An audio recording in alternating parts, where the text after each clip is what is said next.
복려관 스님과 관음사 창건 등 근대 제주불교 역사를 두고 논란이 일고 있는 가운데 역사 왜곡을 넘어 창조의 단계로 이어지고 있다는 주장이 제기됐습니다. 역사 왜곡 논란의 중심에 있는 김석윤 선생이 누구이며 어떠한 주장들이 첨예하게 대립하고 있는지 김건희 기자가 살펴봤습니다. 디지털 제주 문화대전은 김석윤 선생을 근대 제주불교 중흥에 앞장선 승려이자 제주의 의병 활동을 주도한 독립운동가로 설명하고 있습니다. 김석윤 선생은 2002년 오성 스님의 글 근대 제주불교의 태동과 관음사 창건을 통해 제주 근대불교 역사에 등장하게 됩니다. 현 제주불교 역사문화연구소 회주 오성 스님은 당시 글에서 김석윤 선생이 1894년 전주 위봉사에서 출가해 1909년 관음사 섬으로 취임하고 통영용화사에서 이시방거를 성만한 스님이라고 주장했습니다. 같은 연구소에서 이사장을 맡고 있는 한금순 박사는 이에 더해 복려관 스님이 운대사에게 가사를 받았다는 기록을 모토로 김석윤 선생이 운대사라고 주장하고 있습니다. 하지만 제주불교 역사를 오랫동안 연구해온 복려관 불교문화연구원장 해달 스님은 이 주장을 강력하게 반박하고 있습니다.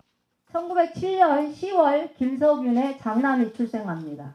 근데 일본의 대체성 제도가 한국에 도입되기 전이란 말이에요. 이게 20한거 중에 김석윤의 둘째 아들이 1910년에 태어나고 1922년에 셋째 아들이 태어납니다. 그런데 이 인물을 어떻게 조선불교의 승려라고 칭할 수 있습니까? 광상 김씨의 어모 장군파 족보와 운대사 관련 기록 5건을 비교할 때 당시 31살이었던 김석윤이 노스님일 수 없을 뿐 아니라 가정을 이룬 일반인이라는 겁니다. 스님은 또 김석윤 선생은 스님이 아닌 강증산을 미륵불로 섬기는 보청교 신봉자라고 주장합니다. 1949년 김석윤의 동생 김석익이 쓴 망영석성 도인 행록에서 김석윤 선생이 보청교와 미륵교를 신복했고 본산이 소재한 정읍과 동곡으로 이사해 살았다는 기록에 따른 겁니다. 1927년 봄 34세 양봉진도 김석윤의 영향으로 미륵교 신자가 된다라는 국가기록원의 독립운동 관련 송태옥 판결문도 근거로 제시했습니다. 비태에는 해달 스님의 주장에 따른 오성 스님과 한금순 박사의 입장과 반론을 수차례 요청했지만 어떤 답도 들을 수 없었습니다.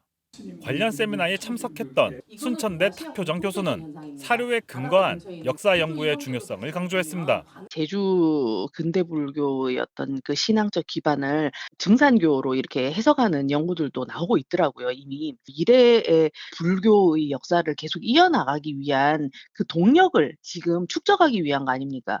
근데 그 동력이 제대로 된 진실에 근거하지 않으면 그 역사는 자꾸 휘청휘청거리고 흔들거립니다.